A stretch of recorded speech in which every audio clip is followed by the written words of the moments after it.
সুপ্রিয় দর্শক, আপনাদের সকলকে আমন্ত্রণ জানাচ্ছি আমাদের আজকের পাবলিক টক দেখবার জন্যে। সবাইকে শুভেচ্ছা, স্বাগত আমাদের অনুষ্ঠানে। আসসালামু আলাইকুম। আজ আমাদের সাথে উপস্থিত রয়েছেন আলোচনা করবার জন্য পরিচালক, নির্বাহী পরিচালক এবং প্রতিষ্ঠাতা, বাংলাদেশে একটি অন্যতম বৃহৎ বেসরকারি উন্নয়ন সংস্থা সেতুর প্রতিষ্ঠাতা ও নির্বাহী পরিচালক জনাব মোহাম্মদ আব্দুল কাদের। আমি স্যারকে স্বাগত জানাচ্ছি আমাদের অনুষ্ঠানে আজকে কথা বলবার জন্য। ধন্যবাদ এবং স্বাগত আপনাকেও। ধন্যবাদ স্যার।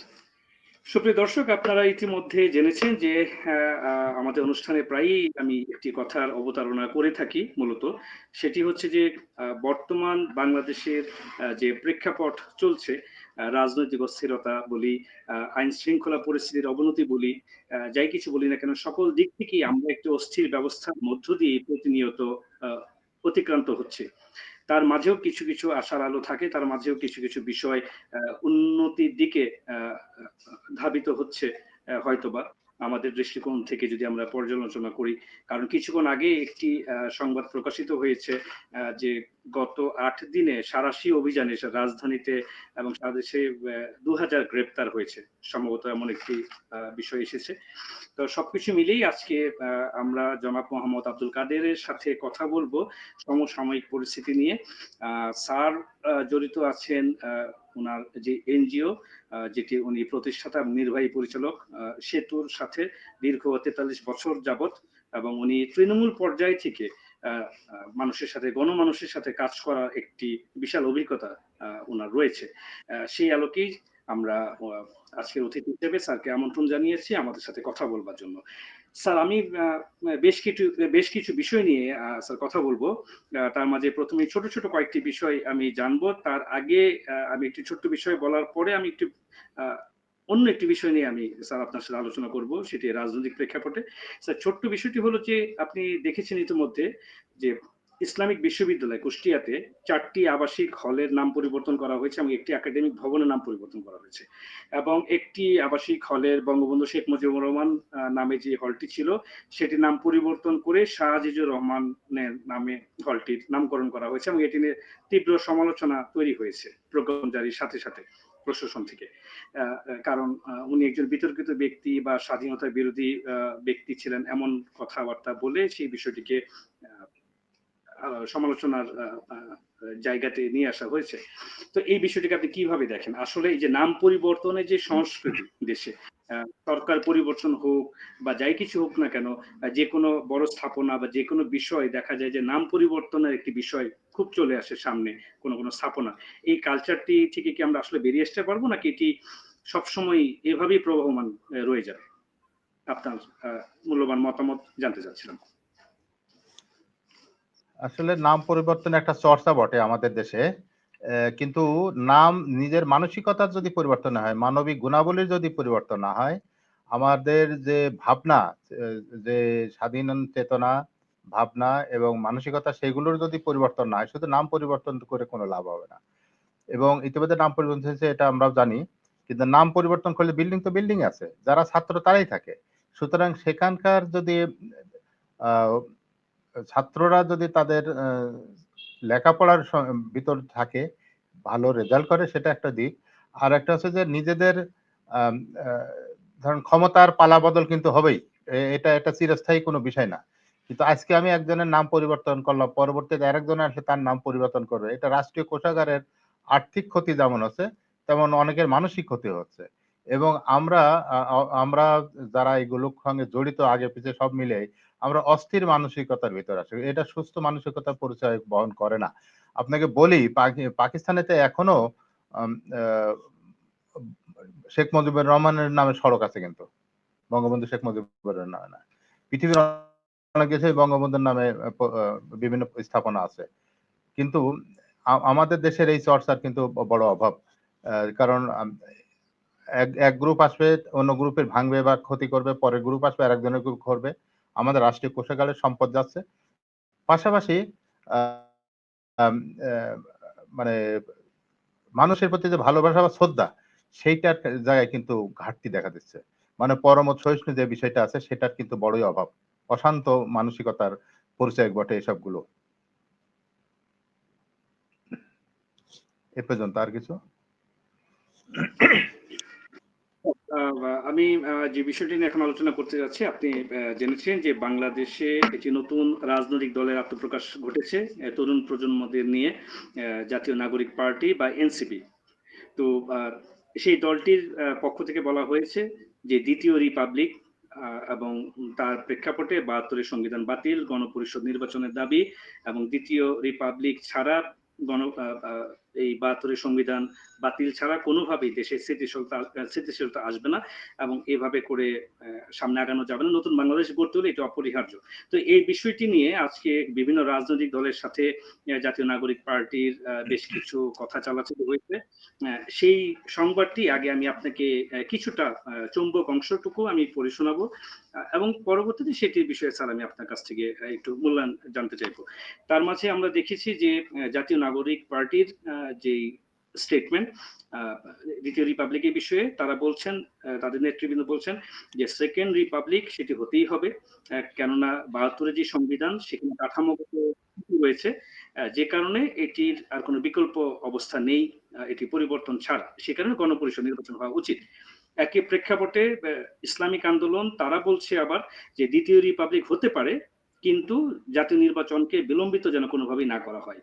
আর অন্যদিকে জামায়াত ইসলামীর কেন্দ্রীয় নায়েবে আমির জনাব সৈয়দ আব্দুল্লাহ মোহাম্মদ তাহের, উনি বলেছেন যে এনসিপি যে শব্দগুলো উচ্চারণ করছে, যে শব্দগুলো বলছে দ্বিতীয় রিপাবলিক বা গণপরিষদ নির্বাচন, এই বিষয়গুলোর ব্যাখ্যা আসলে কি? এই বিষয়গুলো এখন কোনো ব্যাখ্যা এখনো ভাবে সুস্পষ্ট দেখা যায়নি এবং একই সাথে দিয়ে এটি সামনে করতে গেলে হয়তোবা কোনো জটিলতা তৈরি হতে পারে এবং একই সাথে দিয়ে জাতীয় পরিষদ নির্বাচনে বিলম্বিত হওয়ার সম্ভাবনা রয়েছে কিনা এই বিষয়টিও উনি আলোকপাত করেছেন এবং পরিশেষে উনি একটি কথা উল্লেখ করেছেন যে নির্বাচন যত দ্রুত সম্ভব হওয়া উচিত, জরুরি কিছু সংস্কার শেষ করে যত দ্রুত সম্ভব হওয়া উচিত। তো এই যে বিভিন্ন মতানৈক্য, দ্বিতীয় রিপাবলিক, গণপরিষদ নির্বাচন, সামনে জাতীয় সংসদ নির্বাচনের প্রস্তুতি, সরকার আবার বলছে ডিসেম্বরের মধ্যে নির্বাচনের একটি প্রস্তুতি নিয়ে এগুচ্ছে দেশের সামনে। তো সবকিছু মিলিয়ে স্যার বিষয়টিকে আপনি কিভাবে দেখছেন এই বিষয়গুলোকে?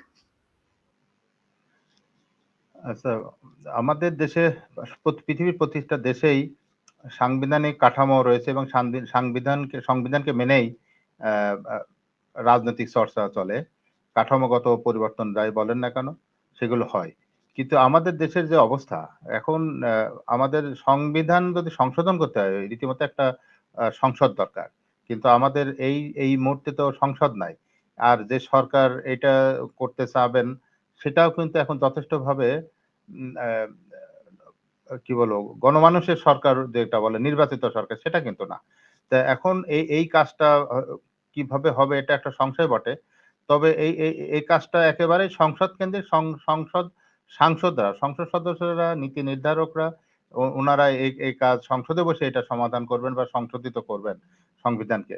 কিন্তু এটা সংসদের বাইরে যদি সংবিধান সংশোধিত হয় এটা একটা বড় ধরনের প্রশ্নবিদ্ধ অবস্থায় দাঁড়াবে আরকি। এবং যেটা রাষ্ট্রের জন্য খুব ভালো কিছু বয়ে আনবে এরকম কিছু মনে হয় না।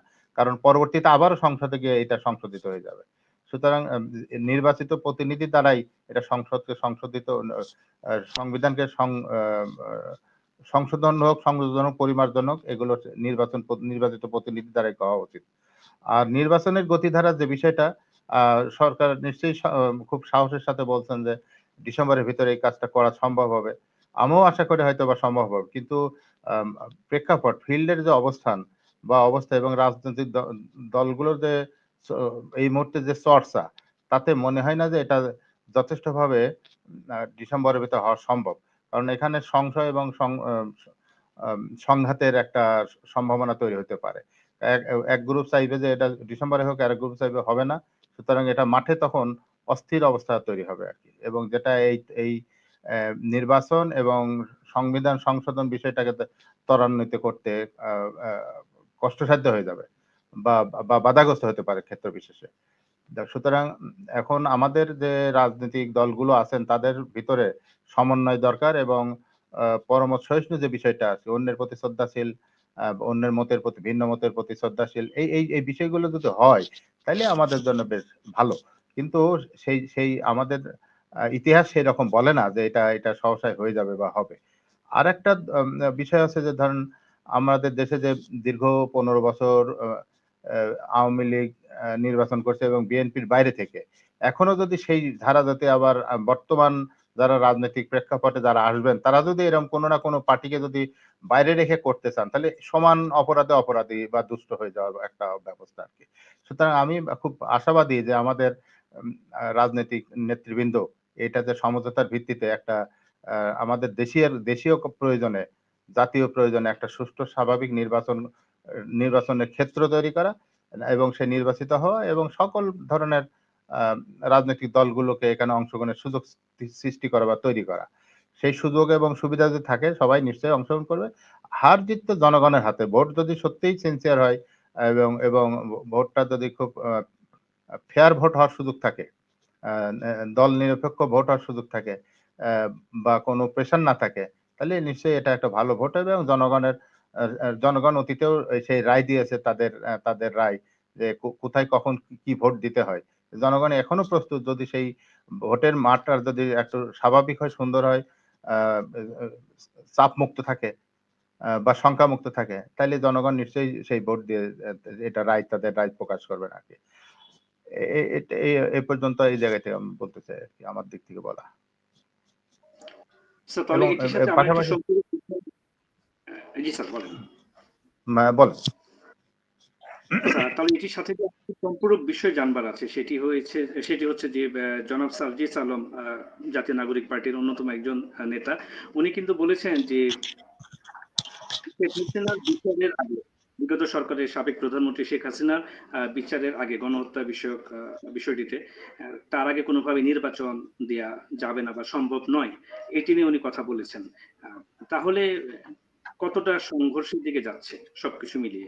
আপনি যেমন বলছিলেন যে সকল দলের অংশগ্রহণ নিশ্চিত করা। সেক্ষেত্রে কি তাহলে আওয়ামী লীগের ভবিষ্যৎ কোন দিকে দাঁড়াচ্ছে? তারা কি আদৌ নির্বাচনে অংশ নিতে পারবে? নাকি বিচার আগে তারপর নির্বাচন বিষয়ক কথা হবে? বিষয়গুলো আসলে কেমন? না এখন ধরেন যেখান থেকে বলার মতো যারা বলছেন, তারা তাদের আঙ্গিকে বলছেন সেটা ঠিকই আছে। তাদের চিন্তা ভাবনার বহিঃপ্রকাশ এটা বা তাদের পলিটিক্যাল পার্টির বহিঃপ্রকাশ এটা হতে পারে বা ম্যান্ডেট হতে পারে।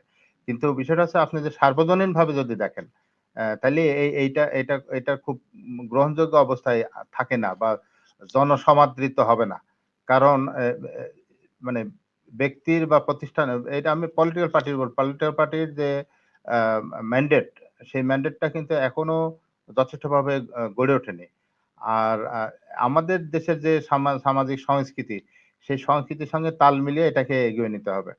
এখন যদি আমরা মনে করি যে কোনো নেতার বা নেত্রীর বিচার আগে তারপরে নির্বাচন, আ এইটা নির্বাচন হয়েই তো বিচার করতে পারে।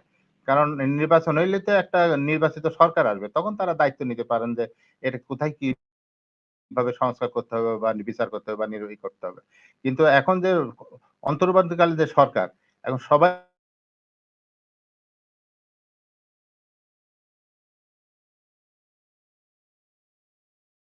তাহলে কিন্তু আমাদের এই রাষ্ট্রীয় কাঠামো এবং রাষ্ট্রীয় যে গতিধারা এটা রাষ্ট্রীয় গতিধারা এবং পরবর্তী নির্বাচন এবং নির্বাচন পরবর্তী প্রক্রিয়াগুলো বাধাগ্রস্ত হবে। সুতরাং আমাদেরও দায়িত্ব আছে যে এই সরকারকে মানে সহায়তা দেয়া যাতে তাদের যে ম্যান্ডেট দিয়ে উনারা এসছেন বা জনগণ তাদেরকে এনেছেন, সেই সম্মানটা যেন তারা নিয়ে যেতে পারেন বা রেখে যেতে পারেন। সেইটা একটা বিষয়। জাতির জন্য তারা কিছু করতে পারেন। কিন্তু এখন সবকিছু মিলেই যদি ধরেন কেউ নির্বাচন আগে চায়, কেউ বিচার আগে চায়, তাইলে উনারা কি করবেন? উনারা তখন ওই যে বলতে বাধ্য হন যে, "না তাহলে আপনারা বসে সিদ্ধান্ত নেন, আমরা সেটা করব।" তার মানে আমাদের আর কিছু করার থাকে না। সুতরাং মানে রাষ্ট্রীয় কাঠামোর ভিতর থেকে যে ক্ষমতার এক্সারসাইজ করা, সেই জায়গাটা কিন্তু হচ্ছে না আসলে। এবং ফিল্ডেও কিন্তু অস্থিরতা আছে। আমরা যেহেতু গ্রামগঞ্জে ঘুরি, সেখানেও কিন্তু আ আ মানে রাজনৈতিক অস্থিরতা আছে, অস্থিরতা আছে আইন-শৃঙ্খলার ক্ষেত্রে এবং দ্রব্যমূল্য একটা বিষয় আছে, যেখানে নিয়ন্ত্রণহীন অবস্থায় আছে। তারপরে আমাদের মানি মার্কেট ব্যাংকের অনেক সমস্যা বিদ্যমান। মানে অনেক ব্যাংকগুলো এখানে ঝুঁকির মুখে আছে। এবং গরিব মানুষগুলো যারা খেটে খাওয়া মানুষ তাদেরও দৈনন্দিন কষ্টের ভিতর আছে। তাদের আর্থিক যে রোজগার সেই লেভেলে এখনো ফিল লেভেলে হচ্ছে না। সুতরাং সবগুলো মিলিয়ে আমাদের জন আ জনকেন্দ্রিক যে সরকার, সেইটা যতক্ষণ পর্যন্ত নিশ্চিত না হবে ততক্ষণ আমাদের এই কষ্টগুলো থেকেই যাচ্ছে। কিন্তু কেউ যদি পলিটিক্যাল পার্টি যদি বলেন বা রাজনৈতিক দলগুলো বলেন যে এইটা আগে ওটা পরে, তাইলে উনাদের ক্ষমতায় যেয়ে করলে এটা ভালো হয় আরকি। কারণ ক্ষমতায় যাওয়ার পরে তারা তাদের সিদ্ধান্ত বাস্তবায়ন করতে পারবেন, অসুবিধা নাই। কিন্তু তার আগেই যদি আমরা সিদ্ধান্ত দিয়ে যদি বাস্তবায়ন করতে চাই, এটা বিচার ব্যবস্থারও একটা ঝুঁকির মুখে পড়ে। কারণ তাহলে সবাই বলবে যে আমার এই বিচারটা আগে করেন তারপরে করেন। এবং আমাদের ভিতর কালচার হইছে যে এই যে ক্ষমতা পরিবর্তনের সাথে, সাথে ১৬ বছরের পঞ্জীভূত অধিকার আদায়ের জন্য সবাই ফিরলেন, মাঠে নেমে গেছেন।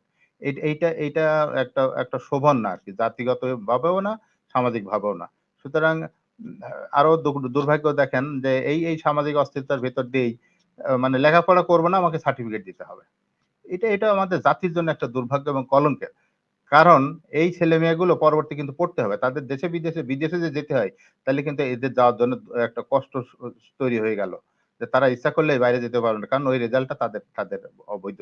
অবৈধ বলব না, কিন্তু প্রপার না। সঠিকভাবে হয় নাই বা পুরা পরীক্ষা দেয় নাই। এখন তাদের জন্য ট্রান্সক্রিপশন বা মার্কশিট যদি সাবমিট করতে হয়, তখন দেখা গেল যে অর্ধেক পরীক্ষা আছে আর অর্ধেক পরীক্ষা হয় নাই। এবং আপনি বোঝেন যে এইচএসসি লেভেলে কত লাখ পরীক্ষা দেয়। তাদের সবার জন্য একই দশা। উনারা হয়তো মনে করছে যে আমরা পরীক্ষা দিয়ে পাস করে গেলাম। কিন্তু সেখানে আম পাস হয়তো করলেন। কিন্তু পাশের যে পাস করার পরবর্তী যে উচ্চ শিক্ষার জন্য যে সুযোগ, সেগুলো তারা নষ্ট করলেন। আমাদের ছেলেমেয়েরা এটা নষ্ট করে ফেললো আরকি। তো যাই হোক, আমি প্রসঙ্গ ছেড়ে আসছি। সেটা হচ্ছে যে রাজনৈতিক যে সদিচ্ছা, সেই সদিচ্ছা হলো জনকল্যাণমূলক যদি সদিচ্ছা থাকে, তাহলে উনারা যেই বলুন না কেন ক্ষমতায় যাক তারপর সিদ্ধান্ত নিক এই অবস্থা। এই সরকারের সব ম্যান্ডেট কিন্তু এই সরকারের না। এবং এই সরকার নির্বাচিত না। এটা খণ্ডকালীন একটা সময়ের জন্য, অন্তর্বর্তীকালীন সময়ের জন্য এসেছেন। উনাদের অনেক কিছু দায়িত্বও নাই। কিন্তু তারপরেও আমরা তাদেরকে আরো ঘাড়ে চেষ্টা চাচ্ছি যে এর মাধ্যমেই আমাদের কাজগুলো আ হয়ে উঠুক বা আমাদের যে দাবি দেওয়াগুলো সেগুলো পালন করি, পাস করাই, বা আমাদের পক্ষে বলুক, এরকম একটা বিষয়গুলো আ মানে বর্তমান প্রেক্ষাপটে বিদ্যমান। যেটা বর্তমান শাসন ব্যবস্থাকে বাধাগ্রস্ত করছে বা শাসন ব্যবস্থা যে সঠিক বাস্তবায়ন, সেই বাস্তবায়নের একটা অন্তরায় হয়ে দাঁড়িয়ে আছে। যেহেতু এখানে শাসন ব্যবস্থায় যে গণকেন্দ্রিক নির্বাচিত যে সরকার, সেই সরকারের এই শূন্যতার কারণে এইসব সুযোগগুলো তৈরি হয়েছে এবং আমরা সেগুলো যার মতো করে সেটা ব্যবহার করছি। সেটা স্থানীয় পর্যায়ে আছে। কিন্তু শুধু ঢাকাতে না কিন্তু। এটা স্থানীয় পর্যায়ে আছে। জানেন, আপনি খুব দুর্ভাগ্যজনক বলে যে পুলিশকে বলা হচ্ছে যে আমারটি শুনে তারপরে আপনার অ্যারেস্ট করবেন। একজন সিভিলিয়ান যদি এরকম কথা বলে, তাহলে পুলিশ এখানে কিছু করার আছে? বা সেটা যদি মানতে হয়, তাহলে পুলিশের দায়-দায়িত্ব কি হলো? এইজন্যই শান্তি শৃঙ্খলা এবং এখনো ফিরে আসা যথেষ্টভাবে আম আ ঝ ঝুঁকিপূর্ণ অবস্থায় আছে শান্তি শৃঙ্খলা অবস্থা দেশের। তো যাই হোক, পরবর্তী অবস্থায় যদি আর কিছু থাকে। আচ্ছা, আপনি আমি স্যার যে বিষয়টি আসতে যাচ্ছিলাম আপনার কাছে সেটি হচ্ছে আপনার কথা থেকে এসেছে, আমি সেটিরই আরেকটি সম্পর্কে আসবো। আ সরকারের মেয়াদ ৬ মাসের বেশ কিছুকাল পার হলো। অতিক্রম করেছে সরকার তার দায়িত্ব নেওয়ার পরে। সার্বিক ভাবে সরকারের সমস্ত কাজের মূল্যায়ন, আ আ মূল্যায়ন বলি বা সফলতা বলি, বিফলতা বলি, কোন বিষয়গুলো আপনার চোখে দৃশ্যমান হয়েছে? বিশেষ করে আইন শৃঙ্খলা পরিস্থিতি, দ্রব্যমূল্যের অবস্থান, আ ব্যবসা-বাণিজ্যে নতুন কোনো মাত্রা যোগ হয়েছে কিনা? এবং একই সাথে যে সার্বিক পরিস্থিতি দেশের, সরকার দায়িত্ব নেওয়ার পরে একটু অস্থির অবস্থার ভেতর দিয়ে সরকার দায়িত্ব নিয়েছে। যেটা আমরা দেখেছি, একটি গণঅভ্যুত্থান হয়েছে, তারপরে এই সরকারটি এসেছে। সবকিছু মিলে সরকারের সার্বিক পরিস্থিতি মানে মূল্যায়ন বা কাজের পরিস্থিতি বা সার্বিক মূল্যায়নকে আপনি কোনভাবে দেখবেন? কতটা এগোতে পেরেছে? না, এখানে এখানে যে আমাদের অন্তর্বর্তীকালীন যে দায়িত্ব নিয়েছেন সরকার, তারা তো চেষ্টা করছেন। কিন্তু চেষ্টা করার সঙ্গে যে আমাদের যে সহায়ক শক্তিগুলো, সেইগুলোর থেকে যথেষ্টভাবে যদি সহায়তা না পাই, যেমন রাজনৈতিক দলগুলো, সরকারি আমলাগুলো, মানে ব্রুকরাট গুলো, এইসবগুলোর কাছ থেকে যদি সহায়তা না পায়, তাহলে এই সরকারকে কাজ করা খুব দুরূহ এবং যথেষ্টভাবেই দুরূহ আরকি। কাজটা না হওয়ার সম্ভাবনা অনেকখানি উ ত্বরান্বিত করে। তার মধ্যেও ভালো যে ধরেন দেশের যে শৃঙ্খলা পরিস্থিতি, আমি বলছি যে শৃঙ্খলা পরিস্থিতিতে অতটা উন্নতি না হলেও চেষ্টা হচ্ছে এবং কন্ট্রোল হচ্ছে, এটা নিয়ন্ত্রণে আনার জন্য চেষ্টা করা হচ্ছে। আমরা এই মুহূর্তে বেশি সমস্যায় আছি, ধরেন আপনাকে বলি, মাঝে দেখেছেন যে আ আ সচিবের ঘর থেকে টাকা বেরোচ্ছে এবং কোটি, কোটি টাকা, নগদ টাকা। এইটা একটা আমাদের দেশের জন্য একটা অনেকদিন ধরে আছে। এই দুর্নীতি অনিয়মের কারণে আমাদের দেশের লোকজন টাকা কিন্তু ব্যাংকে রাখতে পারছে না। আর রাখতে পারছে না মানে কি? তার যে পরিমাণ ইনকাম তার সঙ্গে অসঙ্গতিপূর্ণ তার তার অবস্থান টাকার পরিমাণ। এটা কোনোভাবে মানা যায় না। আসলে এটা আমাদের দেশীয় ভাবে আমাদের খুব কষ্ট এবং নাগরিক হিসেবে আমাদের খুব পীড়া দেয়। সুতরাং যদি এই এখনো লক্ষ কোটি টাকা হয়তো বাইরে পড়ে আছে। অনেক টাকা পাচার হয়ে গেছে। কিন্তু যারা এখনো নিতে পারে নাই টাকা তাদের ঘরে কিন্তু ক্যাশ টাকা আছে, নগদ টাকা আছে। সুতরাং গভর্নমেন্ট এই নগদ টাকাগুলোকে যদি অবমূল্যায়ন করতে চায় বা বাতিল করে একটা সময় দিয়ে যে ১৫ দিন ১ মাসের একটা সময় দিল, মাসে দৈনিক হয়তো ৫ লাখ বা ২ লাখ ১ লাখ টাকা জমা দিতে পারবে। যার স্টেটমেন্ট ভালো, যার ইনকাম ভালো তারা জমা দেবে। দিয়ে যদি এটা বাতিল করে তাহলে করে আমার মুদ্রা ব্যবস্থার একটা পরিবর্তন আসতে পারে। কারণ আমাদের এই অবৈধ টাকা, নগদ টাকা পকেটে আছে কিন্তু বাজারে এটার কোনো অ্যাকশনে বা বাজারের সঙ্গে এটা কোনো কাজে আসছে না। কারণ আমাদের জনগণের মূল্য টাকাটা যত রিভলভ হবে, যত ঘুরবে, যত হাত বদল হবে তত ইনকাম হবে। কিন্তু ধরেন এইরকম অ কো হাজার কোটি টাকা সব যদি ব্লক হয়ে যায়, এই হাজার কোটি টাকা মার্কেটে কোনো মা চলাচল নাই, ঘূর্ণায়মান নাই। সুতরাং এখানে একটা টাকার ঘাটতি এবং ব্যাংক ব্যবস্থায় যে অস্থিরতা সেটাও এটা একটা কারণ। যে অবৈধভাবে টাকা তোলা, অবৈধভাবে টাকা গোছানো, টাকা নিয়ে পাচার করা এবং যারা পাচার করতে পারে না তারা ঘরে বালিশের ভিতরে বা আ লেপের ভিতরে ঢুকায় রাখা। এইসবগুলো কিন্তু আছে। আ সুতরাং মানি মার্কেটে মানে মুদ্রা ব্যবস্থায় বা বাজার ব্যবস্থায় আমাদের টাকার প্রবাহ ঠিক রাখার জন্য বা আর্থিক প্রভাব ঠিক রাখার জন্য আ অ্যা একটা বিকল্প হতে পারে যে একটু টাইম দিয়ে বড় নোটগুলোকে বাতিল করে দেয়া এবং সেই সমপরিমাণ টাকাকে আবার মুদ্রিত করা। তাইলে যাদের কাছে অবৈধ টাকা আছে, ক্যাশ টাকা এগুলো কিন্তু বাতিল হয়ে যাবে। এবং এটা কালো হওয়ারও সুযোগ থাকে না। এটা অচলই হয়ে যাবে। তো সেটা করলে পারে আমাদের আ মানে অর্থনৈতিক কাঠামোতে কিছু পরিবর্তন আসতে পারে। লক্ষ্যমাত্রা মানে পজিটিভ পরিবর্তন আসতে পারে। যে আমরা আমরা এই টাকা দিয়ে সরকার আ বাতিল করার কারণে অবৈধ টাকাগুলো বন্ধ হয়ে গেল এবং বৈধ পথে যারা ইনকাম করে তাদের জন্য দুয়ার খুলে যাবে। এবং ব্যাংকেরও যে ক্রাইসিস সেই যে টাকার যে আমরা বলি যে ব্যাংকে টাকা নাই। ব্যাংকে টাকা নাই, মার্কেটেও তো টাকা নাই। জনগণের হাতেও তো টাকা নাই।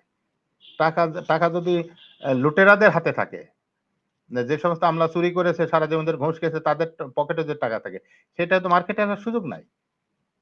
এবং এখন সেই টাকা যদি সুযোগ না থাকে তাহলে ওই টাকা তো ওর ঘরেই ব্লক হয়ে থাকলো। ইউজলেস অবস্থায় থাকছে। সেটা একটা কারণ। এটাও একটা বিষয় আমাদের ভাবার জন্য ভেবে দেখার একটা বিষয় আরকি আগামীর জন্য। সো আপনি দেখেছেন ইতিমধ্যে দেশে একটি কালচার তৈরি হয়েছে, মব কালচার বলছি আমরা। দলবদ্ধভাবে একটি পরিস্থিতি তৈরি করে বিচার বা আইন নিজের হাতে তুলে নেওয়ার একটি প্রবণতা জনগণের মাঝে লক্ষ্য করা যাচ্ছে। তো এই বিষয়টি গত ৬ মাস ধরেই বিভিন্নভাবে হয়ে আসছে বিভিন্ন আঙ্গিকে। এখন হয়তোবা তার পরিমাণটি কমের দিকে হতে পারে।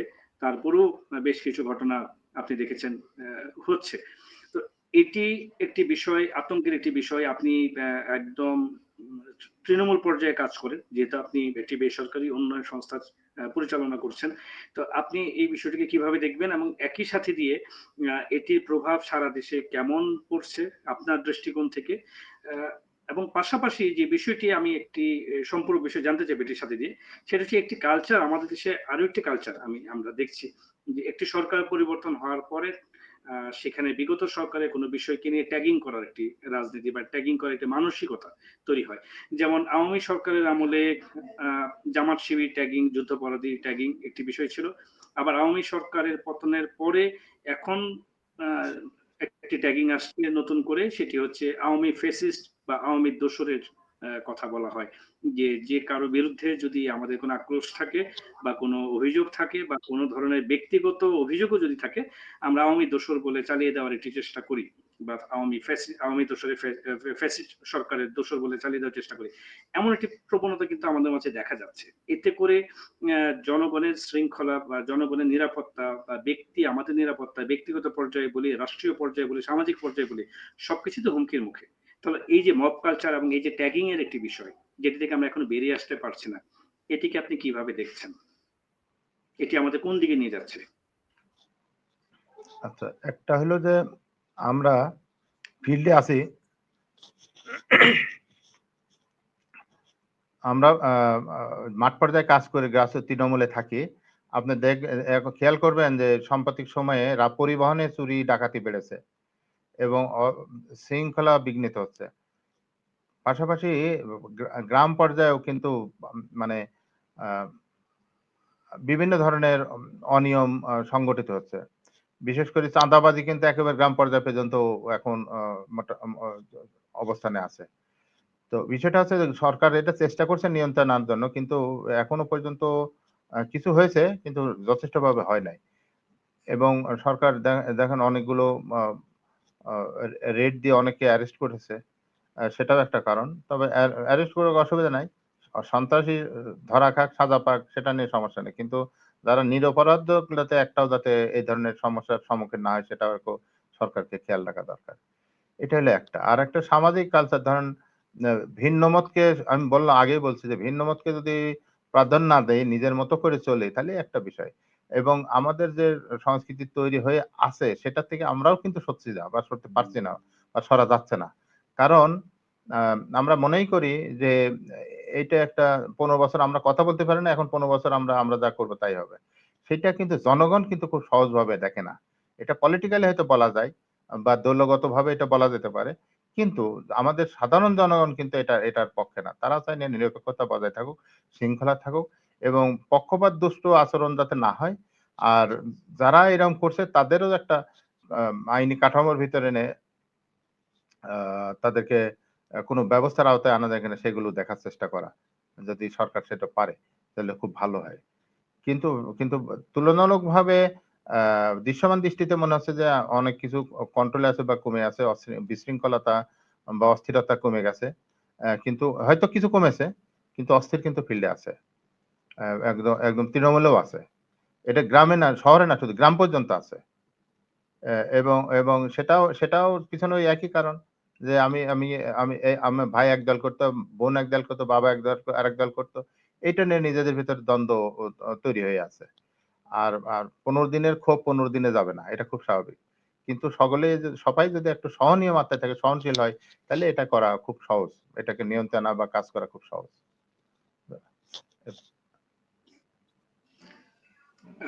স্যার এই ক্ষেত্রে আমি একটি শুধু তথ্য যোগ করতে চাচ্ছি। সেটি হচ্ছে যে হিউম্যান রাইটস সাপোর্ট সোসাইটি আপনি দেখেছেন একটি রিপোর্ট প্রকাশ করেছে যেখানে গণপিটুনিতেই গত ৭ মাসে ১১৯ জন নিহত হয়েছেন। এটি হচ্ছে মব কালচার বলি বা গণপিটুনি বলি বা আইন নিজের হাতে তুলে নেওয়ার প্রবণতা বলি। এটি আপনার জ্ঞাতার্থে আমি উল্লেখ করলাম দর্শকদের জন্য। এই জায়গায় আমরা এখনো দাঁড়িয়ে আছি। এখন আমরা আশা করছি এটি কমে আসবে এবং এটি একদম সমাজ থেকে নির্মূল হবে। স্যার আমি একটি ভিন্ন প্রসঙ্গে যেতে যাচ্ছি। আপনি যেহেতু বেসরকারি উন্নয়ন সংস্থার সাথে জড়িত, সেটি হচ্ছে আপনারা বিভিন্ন ধরনের প্রজেক্ট ফান্ডিং নিয়ে কাজ করেন। বিভিন্ন প্রজেক্টের জন্য বিদেশি ফান্ডের উপর নির্ভরশীল থাকেন অনেকাংশেই। সম্প্রতি ট্রাম্প প্রশাসন ক্ষমতা নেয়ার পর মার্কিন যুক্তরাষ্ট্রে ইউএসএআইডি এর সমস্ত কার্যক্রম বিশ্বব্যাপী বন্ধ করে দেওয়া হয়েছে। ফান্ডিং বন্ধ করে দেওয়া হয়েছে, বরাদ্দ বন্ধ করে দেওয়া হয়েছে। এতে করে বাংলাদেশে যে এনজিও সেক্টর যেটি আছে যারা বিশাল আকারে অনেক ধরনের কাজ করছিল বাংলাদেশের গণমানুষের জন্য, বিশেষ করে তৃণমূল পর্যায়ে, প্রান্তিক পর্যায়ে দারিদ্র বিমোচনের জন্য বিভিন্ন ধরনের কাজ আপনারা করে থাকেন। তো সেটিতে কতটুকু বিরূপ প্রভাব ফেলেছে এবং এতে করে আপনাদের জন্য সামনে আশঙ্কার কোনো জায়গা রয়েছে নাকি সেটি কাটিয়ে ওঠার মতো সামর্থ্য আহ, আপনাদের রয়েছে? আচ্ছা, এখন বলি যে আ USAID একটা আমেরিকান প্রতিষ্ঠান এবং বিদেশি সাহায্যপুষ্ট প্রতিষ্ঠান এবং ওরা BSAID নিজেরাও সহায়তা আ দিয়েছে বাংলাদেশে অনেক।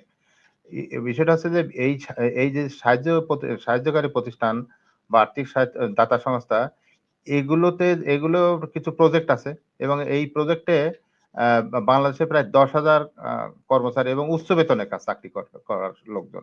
যারা কর্মচারী তারা উচ্চ বেতনে চাকরি পেয়েছেন এবং করেছেন আরকি। তো সুতরাং এই উচ্চ বেতনের চাকরি এখন তো নাই। এবং বাংলাদেশের মার্কেটেও কিন্তু উনাদের জন্য উনারা যেহেতু ধরেন অনেক বেতন কাজ করেছেন, সুতরাং তাদের আকাঙ্খা থাকে যে একটু ভালো বেতনে কোনো চাকরি পেলে ভালো হয়। কিন্তু বাংলাদেশে যারা স্থানীয়ভাবে অর্গানাইজেশন সেইগুলোর কিন্তু বেতন কাঠামো এত বড় না। যার জন্য তাদের এখন অ্যাডজাস্ট করা একটু কষ্ট হয়ে যাচ্ছে। মানে চাকরি খোঁজা এবং চাকরি পাওয়া দুটোতেই একটু সংকট তৈরি হয়েছে। পাশাপাশি আছে যে প্রজেক্টের আন্ডারে তো অনেকগুলো ধরনের সামাজিক কাজকাম হয় যে জনগণের উপকার আসে, রাষ্ট্রেরও সহায়ক হয়। তো সেটা বিঘ্নিত হলো। এটা আমাদের দেশে এই কাজটা একদম রাতারাতি বন্ধ হয়ে গেল। সুতরাং অনেক টাকা এখান থেকে আম আর আসবে না এবং দেশও পাবে না, জনগণও পাবে না। সুতরাং এটা একটা ক্ষতি হবে তো বটেই। আমাদের যে সমাজ ব্যবস্থায় অ ইউএসআইডি যে কন্ট্রিবিউশন ছিল সেটা আ এ এখন সেই প্রকল্প কর্মকর্তা-কর্মচারী এবং প্রতিষ্ঠানগুলো ক্ষতিগ্রস্ত হয়েছে এবং ওভারনাইট ১০,০০০ কর্মী বেকার হয়ে গেল। এবং এই ক্ষতিটা কিন্তু আমাদের শ্রম বাজারে আবার বিরূপ প্রভাব ফেলবে। মানে ১০,০০০ লোক মানে high paid salary, highly educated a person তাদের জন্য একটা একটা দুর্ভাগ্যজনক আ অবস্থা তৈরি হলো আরকি। তবে আমি ২-১ জনের সঙ্গে কথা বলে তারাও চায় যে চাকরি করতে। কিন্তু তারা এখন আর নিচে মানে যারা ৩ লাখ বেতন পায় তার চেয়ে আর এখন আর ৫০,০০০ ৬০,০০০ আর কাজ করতে ইচ্ছা প্রকাশ করে না বা আসতে চায় না। কিন্তু এখন ওই পরিমাণ বেতন দেওয়ার অবস্থাও কোনো প্রতিষ্ঠানের আসলে নাই।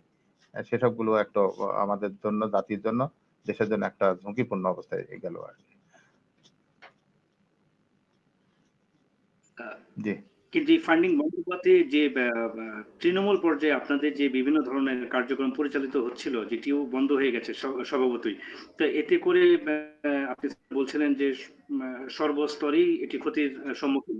তো আমাদের যে এনজিও গুলো বর্তমানে রয়েছে বাংলাদেশে, তারা কি স্বয়ংসম্পূর্ণ? বিদেশি ফান্ডিং যদি কোনো একটা সময় একেবারেই কমে আসে আরো, পরিমাণ যদি নগণ্যের দিকে চলে আসে, হার যদি আরো কমে আসে, তাতে করে কি আমাদের যে এনজিও গুলো কাজ করছে গণমানুষের জন্য, জনগণের জন্য, তারা কি স্বয়ংসম্পূর্ণভাবে নিজেদের মধ্য মানে নিজেদের ফান্ডিং দিয়ে পরিচালনা করতে পারবে উন্নয়ন প্রকল্পগুলো? হুম, হুম। জি, এটা খুব একটা আ আলোচ্য বিষয় বটে। আলোচনায় আসতে পারে এবং গুরুত্বপূর্ণ আলোচনা হতে পারে এই বিষয়টা নিয়ে। কারণ হচ্ছে যে, যে সমস্ত অর্গানাইজেশন গুলো অনেক অর্গানাইজেশন গুলো ছিল যারা বাস্তবায়ন করত। এখন কিন্তু বেশিরভাগই হচ্ছে মাইক্রো ফাইন্যান্স রিলেটেড অর্গানাইজেশন যারা নিজের অর্থায়নে ব্যাংকের বা সরকারের পিকেএসএফ আছে এবং নিজেদের কিছু অর্থায়নের কাজকাম করে। সেগুলো একটা বিষয়। যাদের যাদের কমপক্ষে কি তাদের যে পরিমাণ আম লোকবল বা জনবল আছে বা প্রতিষ্ঠান যে পরিমাণ চলতেছে এটা তাদের পক্ষে চালানো সম্ভব। কিন্তু বাংলাদেশ এই গত ১৫ বছরে এনজিওদেরকে ঠিকাদার বানানো হয়েছে। বিভিন্ন ধরেন ডোনার এজেন্সিকে বন্ধ করার চেষ্টা করা হয়েছে। আর দেশীয় যে প্রতিষ্ঠানগুলো ছিল তাদেরকে ঠিকাদার বানানো হয়েছে। পক্ষান্তরে এই ঠিকাদারি করতে গিয়ে মানে নির্বাচিত প্রতিনিধিবৃন্দের বউ, শালী, ছেলে, মেয়ে এরা মানে খন্ডকালীন এনজিও বানিয়েছে। মানে যখন প্রয়োজন তখন হয়তো একটা রেজিস্ট্রেশন নেই, এই ঠিকাদারে অংশগ্রহণ করেছে। এবং সেইগুলো ওয়ান টাইম বা টু টাইম গ্রান্ট নিয়ে সরকারি তহবিল থেকে নিয়ে তাদের আর খোঁজ পাওয়া যায় না। কিন্তু যারা ২৫ বছর, ৩০ বছর, ৪০ বছর করছে তারা তো ৩০ দিনে চলে যাবে না নিশ্চয়ই। সুতরাং এই কালচারটা আমাদের বিগত সময় থেকে গত ১৫ বছর ধরে তৈরি হয়েছে। এই কালচার থেকে বেরিয়ে এসে এনজিও সহায়ক পরিবেশ তৈরি হওয়া দরকার এবং আমাদের সরকারের এনজিওকে ফরেন ফান্ড এর জন্য এনজিও বিষয়ক ব্যুরো আছে। যারা বৈদেশিক অর্থ আনতে সহায়তা করে মানে অনুমোদন দেয় বা ছাড় করে। অ্যা সেখানেও এখন যেহেতু এরকম ফান্ড আসে না, সেখানেও কাজের গতি অনেক কমে গিয়েছে। মানে লোকজন যায় না, কারণ টাকা নাই তো। ফরেন ফান্ড আসে না। কিন্তু বিগত সময়ে ফরেন ফান্ড এসছে প্রকল্প হিসেবে সরকারের কাছে। সরকার তখন এটাকে চুক্তিভিত্তিক বা কমিশনে এইগুলো ফিল্ডে দিয়েছে। এবং যারা কমিশন দিয়ে নিয়ে আসে তারাও আবার যখন দেখে যে এত টাকা দিয়ে নিয়ে আসলে তখন আমরাও নিজেরাও কিছু করি। এই করে ২ বার ১ বারে হয়তো তারা নাই হয়ে গিয়েছে। তারা আর মার্কেটেও নাই। যারা যারা এই তাৎক্ষণিকভাবে সুযোগ নিয়েছে তাদের তাদের অবস্থা এখন যথেষ্টভাবে ভালো না। কিন্তু মাইক্রো ফাইন্যান্স অর্গানাইজেশন গুলো আছে তাদের লেভেলে এটা কাজটা করতে পারবে। আর ইউএসআইডি হয়তো গেছে। কিন্তু কোনো ফান্ড সরকারের মাধ্যমেও আসতে পারে। সেই সুযোগও আছে। আবার ডোনাররাও হয়তো উদ্যোগী হতে পারে। কারণ দেশীয় পরিবর্তনের প্রেক্ষাপটে ডোনারদের আগ্রহ বাড়েছে। সুতরাং এখানে হয়তো কিছু অর্থায়ন হতে পারে বাংলাদেশে। এবং সেখানে ধরেন গরিব মানুষের জন্য কিছু সহায়ক কর্মসূচি বা দেশের জন্য কিছু সহায়ক প্রকল্প আসতে পারে আরকি। মানে আসবে আরকি। আমার কাছে মনে হয় এরকম। স্যার আমি একদম সব শেষের দিকে চলে এসেছি। তো সেই ক্ষেত্রে আমি একটু জানতে চাইবো তথ্য প্রযুক্তি খাত নিয়ে আপনার কাছ থেকে কিছু মূল্যায়ন। সেটি হচ্ছে সারা বিশ্বে এখন আর্টিফিশিয়াল ইন্টেলিজেন্স বা এআই আমরা বলে থাকি। সেটি নিয়ে একটি তোড়জোড় চলছে এবং এটি নিয়ে কাজ চলছে। এতে করে অনেকে অনেক ধরনের প্রবন্ধ বা আর্টিকেলও পাবলিশ হয়েছে। আমরা দেখেছি গত কয়েক বৎসর ধরে যে এআই যদি সঠিকভাবে সারা বিশ্বে প্রচলিত হয়েই যায়, তাহলে অনেক পেশার মানুষ হুমকির মুখে পড়বে। কারণ হচ্ছে এআই এর মাধ্যমে সেগুলো সম্পন্ন করা সম্ভব।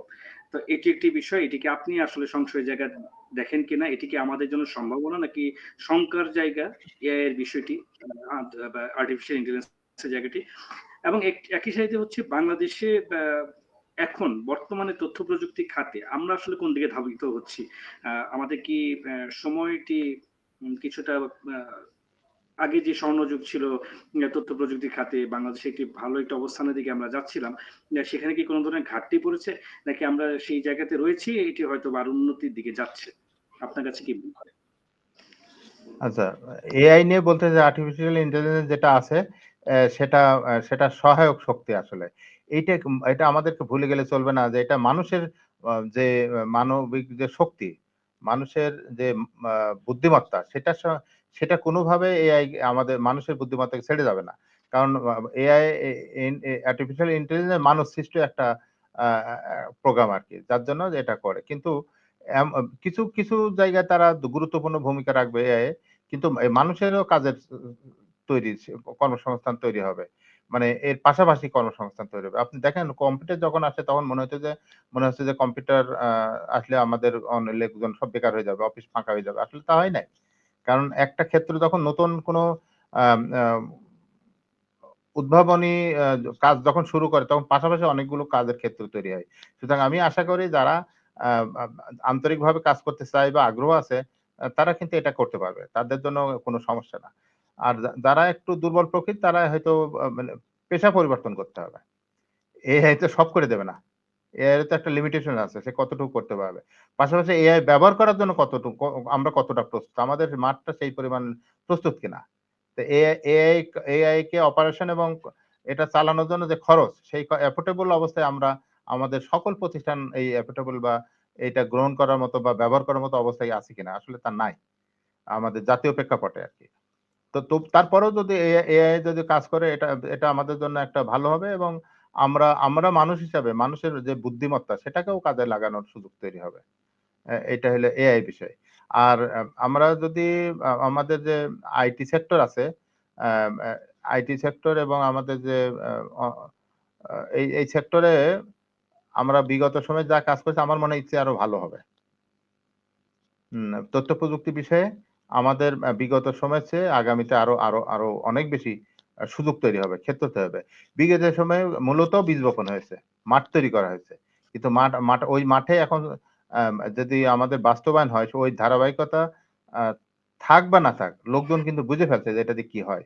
সুতরাং এখন জাতীয় এবং আন্তর্জাতিকভাবে অনেক প্রতিষ্ঠান এখানে এগিয়ে আসবে এগুলোকে কাজ করার জন্য। আর তথ্য প্রযুক্তিতে আমরা কিন্তু যতও বলছি এগিয়ে আছে, আমরা কতজন এগিয়ে আছে। আমরা আমরা যদি শুধু Facebook আর YouTube এর ভিতর থাকি তাহলে কিন্তু বিপদ। কিন্তু এর মাল্টিপল ইউজ যেটা হওয়া দরকার সেই লেভেলে কিন্তু আমরা কিন্তু নাই। আমাদের আমাদের আ মানে আমাদের বোধটা আমাদের আমাদের নিজেদের যে আ অবস্থানটা সেটাও কিন্তু আমরা এখনো নিশ্চিত করতে পারি নাই। যে আমরা কি লেভেলে আছি। আমরা ধরেন মানে আ এ তথ্য প্রযুক্তিতে আমাদের ভাবার এবং স্কোপ পাওয়ার অনেক সুযোগ আছে। কিন্তু দুর্ভাগ্য আছে যে আমাদের ইয়াং জেনারেশন যারা যাদের হাতে মোবাইল আছে, স্মার্টফোন আছে, তারা কিন্তু তথ্য প্রযুক্তিতে ভালো জায়গাটা আ আ যুক্তিযুক্ত জায়গাটা সেইগুলো থেকে বরং সেটুকু ব্যবহার করতে হলে খুব ভালো। না কিন্তু বেশিরভাগ ক্ষেত্রে দেখেন আ এই মানে সৃজনশীল জায়গাটা কিন্তু তারা হাত দিতে পারছে না বা দেয় না। তো সুতরাং তাদের সময় ক্ষেপণ হচ্ছে, কাল যাচ্ছে, সময় যাচ্ছে, চোখ নষ্ট হচ্ছে, লেখাপড়া ক্ষতি হচ্ছে। কিন্তু ওখান থেকে আর্ন করে জানার বা আমাদেরকে শানিত করার যে জায়গাটা, সেই জায়গা থেকে আমরা আমাদের যুব সমাজ কিন্তু পিছিয়ে আছি। আমরা আমরা ম আম আমরা কিছু সস্তা মুখরোচক বা দৃষ্টিনন্দন কিছু বিজ্ঞাপন, চেহারা বা কর্মসূচির দিকে খালি চেয়ে আছি। কিন্তু ওখান থেকে যে আমাদের মানসিক যে অর্জন করতে হবে সেই জায়গাটা থেকে আমরা অনেকখানি পিছিয়ে গেছি। সেটাকেও আমাদের যুব গোষ্ঠী যারা উঠতি যুব গোষ্ঠী তাদেরকে তথ্য প্রযুক্তির যে ভালো দিক যেমন আছে, মন্দ দিকটাও যদি তারা জেনে কাজ করে, তাহলে কিন্তু তাদের জন্য এক বড় ধরনের একটা ও উইন্ডো ওপেন হতে পারে। দরজা খুলে যেতে পারে আরকি। আমাদের জাতির জন্য। আমাদের ইয়াং ফোর্স, কারণ ইয়াং ফোর্স তো আমাদের বিরাট অংশ। তাদের কাজে লাগানোর জন্য যে ক্ষেত্রগুলো সেইগুলো যদি তৈরি হয়, তাহলে এখান থেকে আমার জাতীয়ভাবে এই মানব সম্পদটাকে মানব শক্তি এবং সম্পদে পরিণত করা যাবে এই বেকার যুবকগুলোকে। এবং সেজন্য কিছু স্টেপ নেয়া দরকার। সরকার যদি তাদের কারিগরি প্রশিক্ষণ, তাদের হলো কারিগরি শিক্ষা এবং শুধু একাডেমিক সার্টিফিকেটের উপর নির্ভর না করে, কারণ আমরা ধরেন দুর্ভাগ্যজনক বলতে হয় যে আমরা মাস্টার্স লেভেলে খুব জীবনধর্মী বা আ আয় নির্ভর এরকম লেখাপড়ার জায়গার ক্ষেত্র কিন্তু কম। আমাদের কালচার হচ্ছে যে আমার ছেলে এমএ পাস করবে। এইটুকু হইলো কালচার। কোথায় পাস করলো, কি পাস করলো সেটার পর গুরুত্ব কম। না বুঝে না জেনে তাদেরকে লেখাপড়ার সার্টিফিকেট বানালাম বটে, কিন্তু বেকার হয়ে গেল। তার কোনো কাজেই লাগানো যাচ্ছে না। বা কাজে লাগতে পারছে না। সুতরাং আমাদের আইটি সেক্টর এখন আছে। আমাদের ছেলে-মেয়েরা যদি এখানেও একটু আগ্রহী হয়ে ওঠে, তাহলে এখান থেকে জাতীয় এবং আন্তর্জাতিক পর্যায়ে অনেক কর্মসংস্থানের সুযোগ তৈরি হবে। বিদেশি অর্থ আসবে এবং সচ্ছল স্বাভাবিক জীবনযাপন করার আ সুন্দর ক্ষেত্র তৈরি হতে পারে।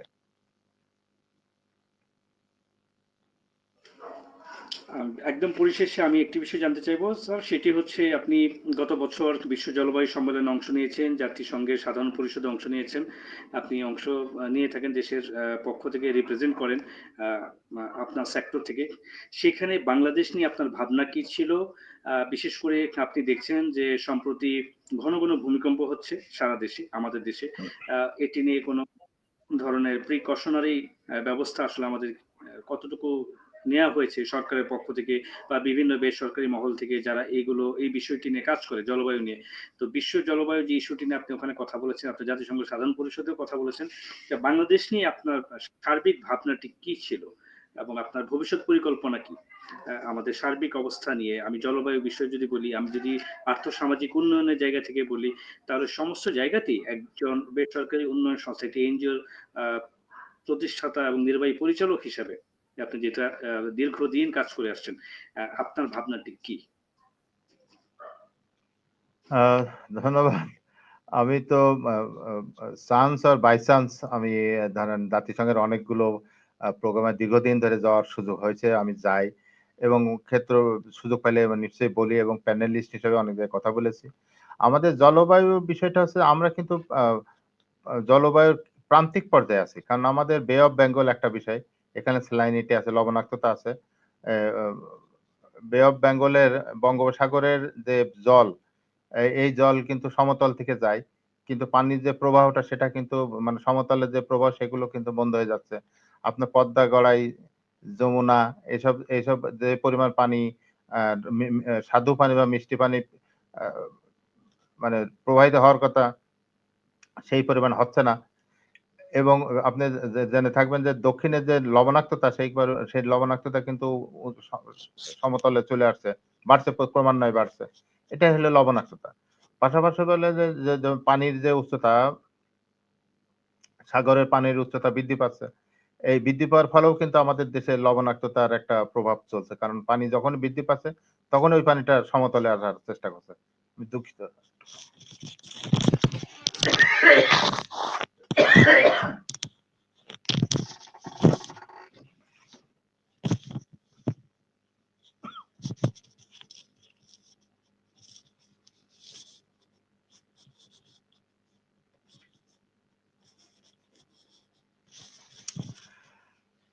আমি এইবার জলবায়ু সম্মেলনে গিয়ে ওম ওপেক আয়োজিত অম একটা সেমিনারে আমি অ অ অ কিছু বক্তৃতা দিয়েছি। সেখানে ওপেক কিন্তু বাংলাদেশে অনেক টাকা দেয়। তো ওপেক থেকে যে সমস্ত টাকাগুলো আসে সেইগুলো যাতে জলবায়ু বান্ধব আ পরিবেশ জলবায়ু বান্ধব কর্মসূচিতে বাস্তবায়ন হয় এবং সেখান থেকে গভর্নমেন্টকে স্যাংশন দেয়। যে ওপেক যেন এই কাজটা করে এবং ওপেকের vice chairman, global vice chairman তার সঙ্গে আমার কথা হয়েছে এইসব বিষয় নিয়ে। এবং তারা বলছে যে আমরা দেখব এবং পাশাপাশি হচ্ছে যে এটা শুধু সরকারই করবে এমনটি না। কিন্তু এনজিওরাও অনেক জনবল আছে যাদের এইগুলো করার সুযোগ আছে। কিন্তু তারা সেগুলো করার সুযোগ পায় না। তো আমরা সেটাও বলেছি যে যদি এই এনজিও ওয়ার্কফোর্স যেগুলো আছে তাদেরকে যদি এই সমস্ত উন্নয়নমূলক কাজের সঙ্গে একটু সম্পৃক্ত করা যায়, একটা অংশ তাদের সঙ্গে যদি পার্টনারশিপে অংশগ্রহণমূলক ভিত্তিতে কাজ করা যায়, তাহলে পরে কম্পেয়ার করা যায় যে গভর্নমেন্ট এবং সরকার কি করছে। কিন্তু যখন বায়োলেটারাল এগ্রিমেন্ট হয় বা মাল্টিলেটারাল এগ্রিমেন্ট, সেটা গভর্নমেন্ট টু গভর্নমেন্ট বা প্রতিষ্ঠান টু গভর্নমেন্ট আসে, সেটা একটা ঝামেলা। কিন্তু কিছু অর্গানাইজেশন আছে যারা সরাসরি এনজিও, তাদের ম্যান্ডেট নাই যে সরাসরি গভর্নমেন্টের বাইরে টাকা দেয়া, এটা এই ধরনের ম্যান্ডেট তাদের নাই। সুতরাং সেইগুলো একটা সংকটের বিষয় আমাদের জন্য। কিন্তু আরো অনেক অর্গানাইজেশন আছে যারা ইন্ডিভিজুয়ালি অর্গানাইজেশনকে টাকা দিতে পারে বা সহায়তা করতে পারে। সেইগুলো পাইলে এই দেশের জলবায়ু বান্ধব কর্মসূচি বাস্তবায়ন করা সম্ভব। এবং আমাদের যে জলবায়ু ঝুঁকি, আপনি যেটা বললেন যে আ আ ভূমিকম্পর কথা বললেন। আমাদের যে খরা আছে, আমাদের এখানে বন্যা আছে, আমাদের স্যালাইনিটি বাড়তেছে, আমাদের বালি কিন্তু বাড়তেছে। এবং সমতলে কিন্তু অ আ খরার কারণে পানির লেয়ারটা আস্তে, আস্তে নিচে নেমে যাচ্ছে। আপনি আপনি এই লেয়ার যদি মানে সেটার কারণ হচ্ছে যে একটা ইরিগেশন আর একটা হলো আ খাওয়ার পানি তোলার কারণে। এবং এই পানির লেয়ার যখন নিচে নেমে যাচ্ছে তখন কিন্তু আর্সেনিকের প্রবণতা বাড়ছে আমাদের দেশে। এবং সেটা আবার জনস্বাস্থ্যের উপরেও একটা প্রভাব ফেলতেছে। তো আ এরপরে আমরা যেরকম আমাদের অভ্যাস পরিবর্তন করা দরকার। কারণ আমরা মানে প্রতিনিয়তই বা আমরা গড়ে ১০ টা ১২ টা পলিথিন কিন্তু প্রতিদিন ঘরে আনি। যেটা আনার খুব প্রয়োজন নাই। কোনই প্রয়োজন নাই। একটা ব্যাগ থাকলে এটা হইতে পারে। কিন্তু দেখা গেল যে আমি ৳২ ৳৫ লেবু আ আ ঝাল খেলাম, তাতেও পলিথিন ঢোকায়। আবার তরমুজের মতো একটা ফল, সেটাও পলিথিনে ঢোকায়। মাছ কিনছি সেটাও পলিথিনে ঢোকায়। কারণ আমার ঘরে কিন্তু অনেক পলিথিন টেনে আনি এবং এই পলিথিন যেহেতু পচনশীল না, সুতরাং আমাদের পরিবেশকে যেভাবে জলাবদ্ধতা আছে, এই তারপর নাব্যতা নষ্ট করতেছে। এসবগুলো কিন্তু অনেকগুলো কারণ এই পলিথিন। সুতরাং পলিথিন উৎপাদন এবং বিপণন ১০০ ভাগ বন্ধ করা উচিত আমাদের দেশে। কিন্তু সরকার যদিও বলে, কিন্তু আমরা কিন্তু বাজার গেলে আবার আমরাই পলিথিন কিনি বা পলিথিনে মালামাল আনি। সেটা আমাদের প্র্যাকটিসে যদি বা আমাদের অভ্যাসের একটা বিষয় যে পরিবেশকে সংরক্ষণ করার জন্য আমি অন্তত পলিথিনটা ব্যবহার করলাম না। তাইলে পলিথিন মার্কেট থেকে যদি চলে যায়, তাই অন্য অন্য ঠোঙা বা কাগজ পচনশীল বা পরিবেশ সহনীয় কোনো বিষয় যদি উৎপাদন যদি আমরা ব্যবহার করি, তাইলে আমাদের এই জলাবদ্ধতা, লবণাক্ততা এসবগুলো কিন্তু আস্তে, আস্তে আ কমে যাবে আরকি। এবং ধরেন ধরেন আমাদের যে ছোটখাটো নদী, ঢাকার বুড়িগঙ্গা, তারপরে মুহুরী, এদিকে গড়াই, এইরকম ছোট নদী যেগুলো আছে সেগুলোর দেখুন তলদেশ যত না পলি বালি, তার চেয়ে বেশি হলো পলিথিন। এটা তো ঢেউ দিয়েও যাবে না। ব ব জ ওই যে কি বলে? অ্যা বর্ষার যে পানি প্রবাহ, তাতেও কিন্তু সরে না। সুতরাং এইটা যখন আবার যদি পুনঃখনন করতে হয়, সেটা একটা বিরাট কষ্টের এবং ব্যয় সাপেক্ষ বিষয় এবং সময়ের বিষয়। তো সেগুলো আমাদেরকে আ জলবায়ুর প্রভাব, বিরূপ প্রভাবে সহায়তা করছে। এবং ড্রেনেজ সিস্টেম না, আপনি জানেন ঢাকা শহরের ড্রেনেজ সিস্টেম কোনমত পানি হলে চারিদিকে পানি আটকিয়ে যায়। এটার বেশিরভাগ অংশে দায়ী হলো পলিথিন। আর হলো অ অ আমাদের দেশে একটা এখন একটু কন্ট্রোল হয়েছে। ইন্ডাস্ট্রি ডেভেলপমেন্ট আরকি। যেমন-তেমন করলাম আর শুরু হয়ে গেল কলকারখানা। সেটা এখন একটু যদিও কিছু কন্ট্রোল হয়েছে, কিন্তু তারপরেও কিন্তু আছে। যে আমাদের আ যারা ফ্যাক্টরি করতে চায়, তারা খোঁজে যে খালের পাড়ে কোথায় জমি পাওয়া যায়। মানে জমি ১ বিঘে কিনবে আর ৩০ বিঘে দখল করবে। এই যে প্রবণতাটা, সেইটার থেকে একটু বেরিয়ে আসা এবং যারা এই সমস্ত মনিটরিং করার যে সমস্ত আ ও প্রতিষ্ঠানগুলো রয়েছে, তাদেরও একটু সক্রিয় হওয়া দরকার। জি। কারণ ইচ্ছা করে দিয়ে দিল। দেখেন, আমি কুষ্টিয়ার কথা বলি, এখানে বিএটি নামে একটা প্রতিষ্ঠান, ব্রিটিশ আমেরিকান টোবাকো কোম্পানি। তারা ঘরের ভিতরে মানে একদম আ আ তাদের কি চিলিং হাউস না চিলিং হাউস বলে যেটা, আ তামাক তাদের নিজেদের ভিতরে তামাক শুকায় আরকি প্রসেস করার আগে। সেইগুলো একদম খুব আবাসিক এলাকায় তারা এটা বিল্ডিং করেছে এবং সেখানে এই ফ্যাক্টরি করেছে। এবং রীতিমতো পরিবেশ দূষণ আছে। কিন্তু কিছু বলার নাই। এটা যেহেতু সরকার অনুমোদন দিয়েছে। এখন সরকারি অনুমোদন দিয়েছে এবং জনগণ স্বাস্থ্য ঝুঁকিতে আছে। তারপর তার পাশের যে জনগণগুলো। এই সমস্ত বিষয়গুলো আমরা প্রতিনিয়ত ফেস করি। আমরা দেখি, তারপর দেখে আমাদের না দেখতে, দেখতে সহনীয় হয়ে গেছে। এটা মনে হচ্ছে কোনো সমস্যা না। কিন্তু এটা যে বড় ধরনের সমস্যা, সেটা যখন আমরা সমস্যার ভিতর পতিত হব, তখন এখান থেকে উদ্ধার হয়ে আসার আর প্রেক্ষাপট বা সুযোগ থাকবে না। এটা তখন টাকা খরচ করেও এটা আর উদ্ধার হবে না। এই সমস্ত বিষয়গুলো নিয়ে আমরা আছি আরকি। সুতরাং জলবায়ু একটা বিরাট সেক্টর আমাদের জাতির জন্য, দেশের, আমাদের না, সারা পৃথিবীব্যাপী। যে এই কাজগুলো করা বা হওয়া, এসবগুলো নিয়ন্ত্রণে আনা, দেখা, সেগুলো খুব জরুরি। এবং সরকারি এই বিষয়ে আইন এবং আইনের প্রয়োগ যথেষ্টভাবে হওয়া দরকার। তাইলে আমরা জলবায়ু ফ্রেন্ডলি একটা দেশ পেতে পারি। মালদ্বীপে পলিথিন প্লাস্টিক ব্যবহার করে। ওরা কাঁচের গ্লাসে, কাঁচের বোতলে পানি খায়। একটা ছোট দেশ। কিন্তু তারা কাঁচের বোতলে পানি খায়। আর আমরা মানে পানি খাই পানির বোতল প্লাস্টিকের বোতলে খাইয়ে ফেলে দিলাম। ফেলে তো জি। ও তো পরিবেশেই থাকবে। এটা একটা সমস্যা আমাদের। এখন তো আবার ওয়ান টাইম গ্লাস বেরিয়েছে। এখন তো স্যার ওয়ান টাইম গ্লাস বেরিয়েছে প্লাস্টিক। ওটাও আমরা হ্যাঁ, ব্যবহার সেটাও করছি। বেরিয়েছে। সেটাও প্লাস্টিক। হ্যাঁ, সেটাও প্লাস্টিক। সেটাই বলতেছি। যেটা আছে বিকল্প সব প্লাস্টিক। যেটা পচনশীল নয়। সেগুলো আমাদের জন্য সমস্যা। কাগজের ওই ওই ওই ওইটা না করে কাগজের গ্লাস বের করত। তাহলে তো ভালো ছিল। জি, এবং কাগজের গ্লাস পৃথিবীর বহু দেশে ব্যবহার। এখনো তার অনেক প্রতিষ্ঠানে আছে যারা, বা মার্কেটে আছে, যে কাগজের প্যাকেটে মানে গ্লাসে চা বা কফি দেয়। কাগজের তো ওইরকম একটা ব্যবহার গ্লাস করি। থাকলে সেটা ব্যবহার করলে পচনশীল জি, হতো। তারপরে এখানে আছে, ধরেন আপনার পাহাড় কাটার একটা বিষয় আছে। ন ন নদী বাঁধার একটা বিষয় আছে। বাঁধ দেয়া, অবৈধ দখল আছে। তারপরে পাহাড়ে যেন বসতি যেটা, অ আ সেখানে একটা সমস্যা আছে। কারণ পাহাড়ে বসতিরা ওরা বোঝে না যে কোথায় ভাঙবে, পাহাড় ভাঙবে। কিন্তু সে বাড়িঘর করে রাখলো। আ অতিবৃষ্টিতে যেন ভেঙে তারা নিজেরাও মরে, পাহাড়ও মারে। এই সমস্ত সমস্যাগুলো আমরা প্রতিনিয়তই ফেস করছি। বাংলাদেশেই ফেস করতেছি। আমরা নিজেরা দেখতেছি। আর হইলো আরেকটু বলি যে, আমাদের দক্ষিণে ধরেন সুন্দরবন আছে। সুন্দরবন কিন্তু আমাদের একটা প্রাচীর আরকি। দুর্যোগ ব্যবস্থাপনার একটা মহাপ্রাচীর। যতগুলো জি, জলোচ্ছ্বাস, ঝড়, সাইক্লোন আসছে, সুন্দরবন আগে নিজের উপরে নিয়েছে এবং তার গতিকে কন্ট্রোল করে বা নিয়ন্ত্রণ করে, এইগুলো মানে যে গতিতে আসে তার হয়তো তখন আরো হয়তো 20% গতি নিয়ে সমতলে ফেরে।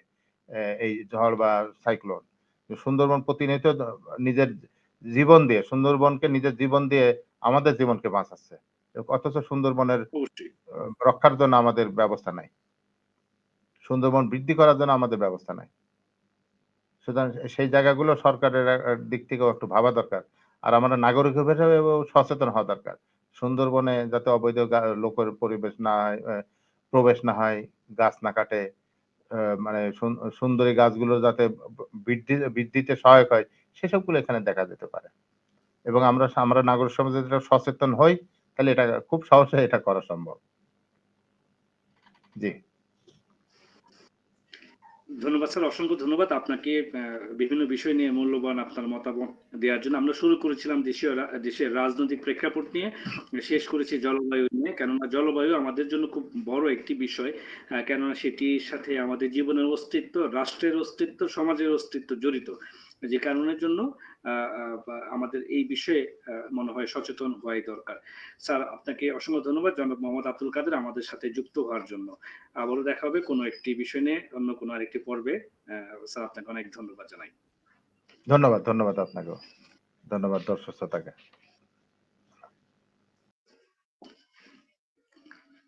সুপ্রিয় দর্শক, আপনাদের সকলকে আবারও ধন্যবাদ জানাচ্ছি আমাদের সাথে এতক্ষণ থাকবার জন্য। আবারও দেখা হবে নতুন কোনো বিষয় নিয়ে, নতুন অতিথির সাথে। ততক্ষণ পর্যন্ত ভালো থাকবেন সবাই, সতর্ক থাকুন, নিরাপদে থাকুন। শুভকামনা, শুভরাত্রি।